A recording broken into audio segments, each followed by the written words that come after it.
안녕하세요. 홍보총괄 맡고 있는 고타임입니다.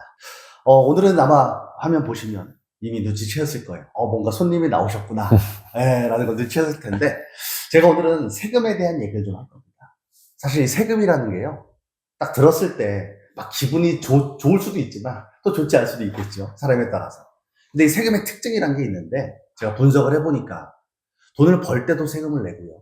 돈을 쓸 때도 세금을 냅니다. 자, 우리가 돈을 벌 때는 소득이 있다는 이유로 소득세를 내게 되죠. 그리고 뭔가 돈을 지불했을 때는 부가세를 냅니다. 참 특이하죠?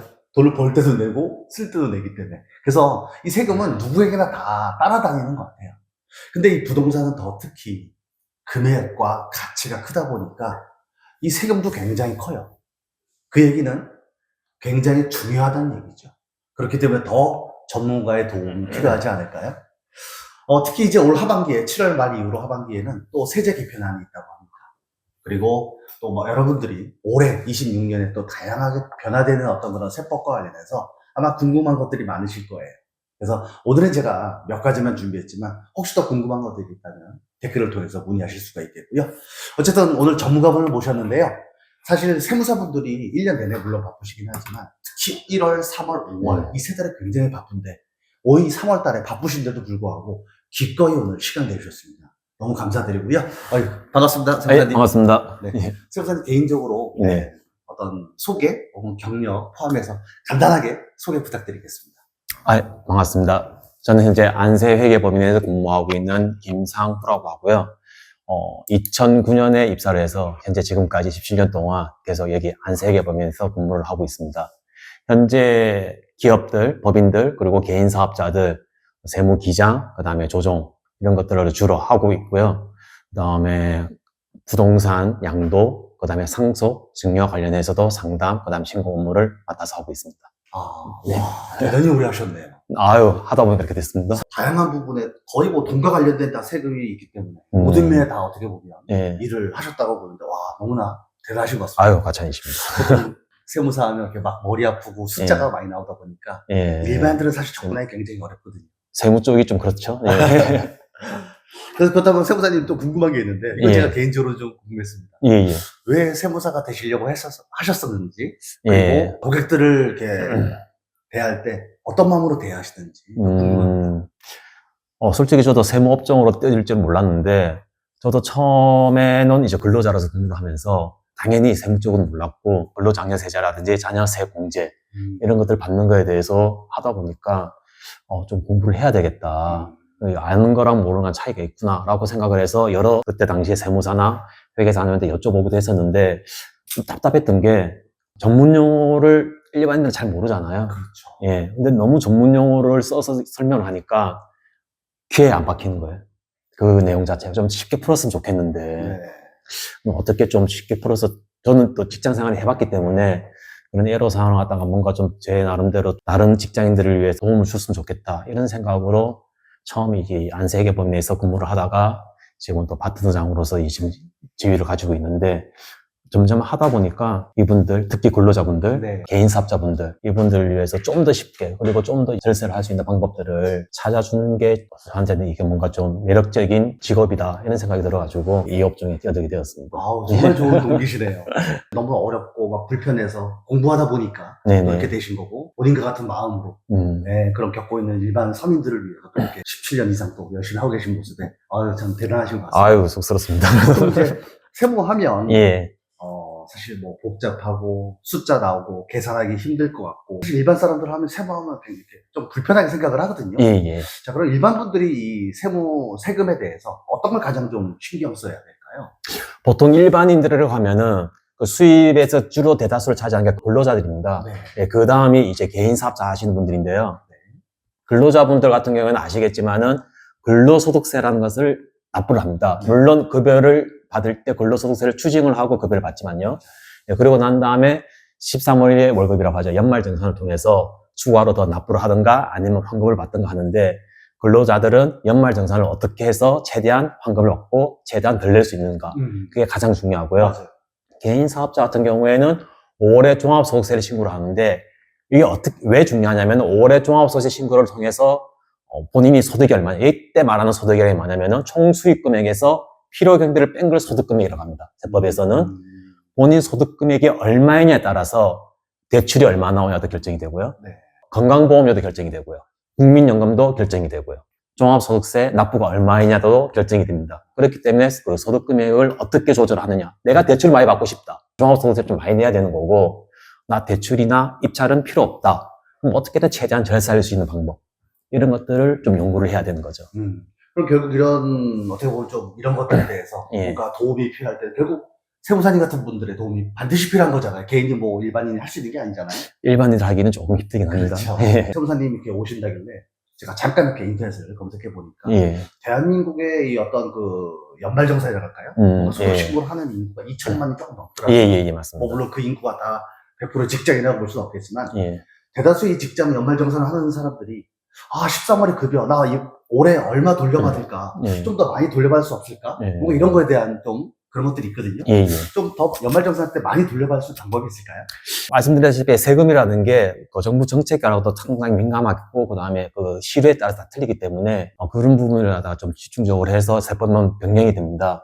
2025년도 같은 경우에는 우리나라가 워낙 계속 저출산으로 가다 보니까 출산을 위해서 출산과 관련된 세법이 많이 개정이 되었고요. 그 대표적인 것들이 이제 출산지원금. 과거에는 비과세가 20만 원이 한도였는데 지금은 출산지원금에 대해서는 한도 자체를 무제한으로 파격적으로 이제 바꿨죠.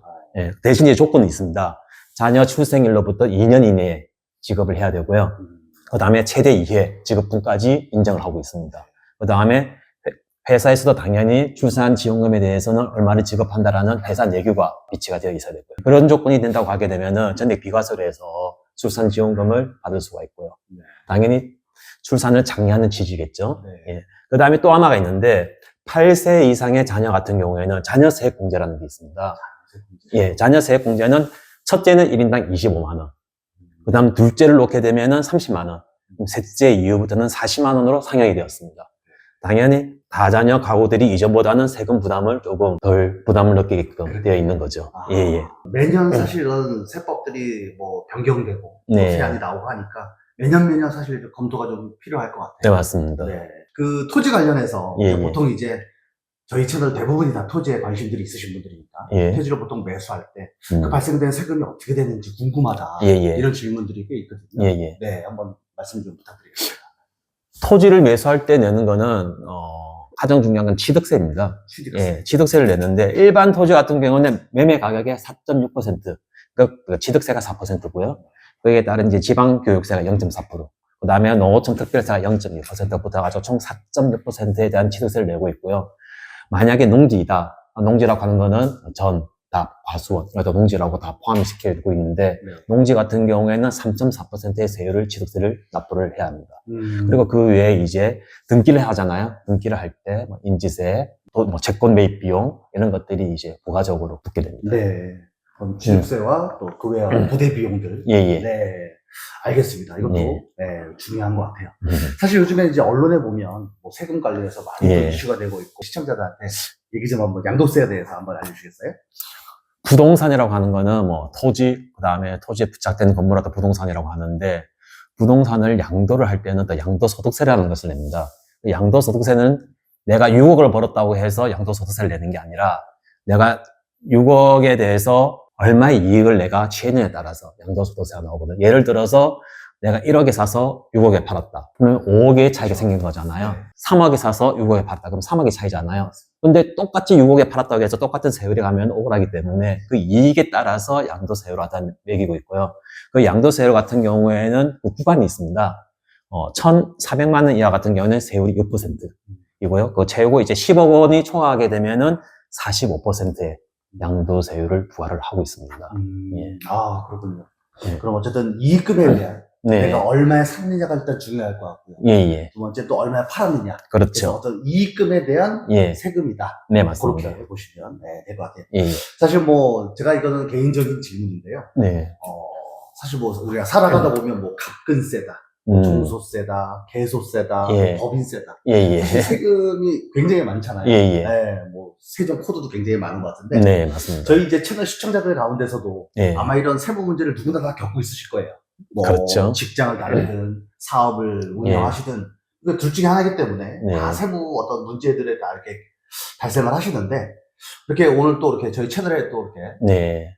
게스트로 오셨으니까 예, 예. 저희 시청자 가운데 어떤 세무적인 부분을 세무사님께 좀 의뢰하고 싶다라고 예. 한다면 예. 일반인의 경우보다 예. 네, 조금 더 깊이 있는 상담이 가능한지 한번 개인적으로 한번 여쭤보고 싶어요. 부담감을 느끼죠, 솔직히. 좀 더 잘해줘야겠다는 부담감을 느끼면서 네. 좀 신경을 써서 해줘야 된다는 그런 책임감을 가지고 있습니다. 그렇게 부탁을 좀 드리도록 하겠습니다. 예. 네, 오늘은 이렇게 제가 3가지 정도를 이렇게 다뤄봤는데요.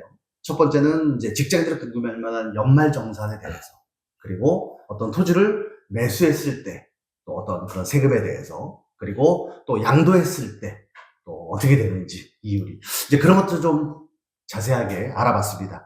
이 외에도 사실은 올해 이제 2026년에 이 다주택자 양도세 이슈라든지 또 어떻게 하면 더 이렇게 세법이 변화되는 과정에서 어떻게 더 부동산에 더 효율적으로 투자할 수 있는지 이런 투자 상담과 관련해서도 아마 세무사님께 많은 것들이 궁금할 거예요. 이런 것들은 이제 더 핫한 내용으로 이제 2부에서 이제 준비가 되어 있습니다. 그래서 2부도 꼭 많은 시청 부탁드리고요. 1편에서 이렇게 정말 다양하게 또 일반 많은 분들이 궁금해할 것들에 대해서 자세하게 또 이렇게 답변을 해주신 우리 세무사님에게 진심으로 감사드립니다. 아유, 고맙습니다. 자, 이것으로 1편 마치겠습니다. 보타이맨이었습니다.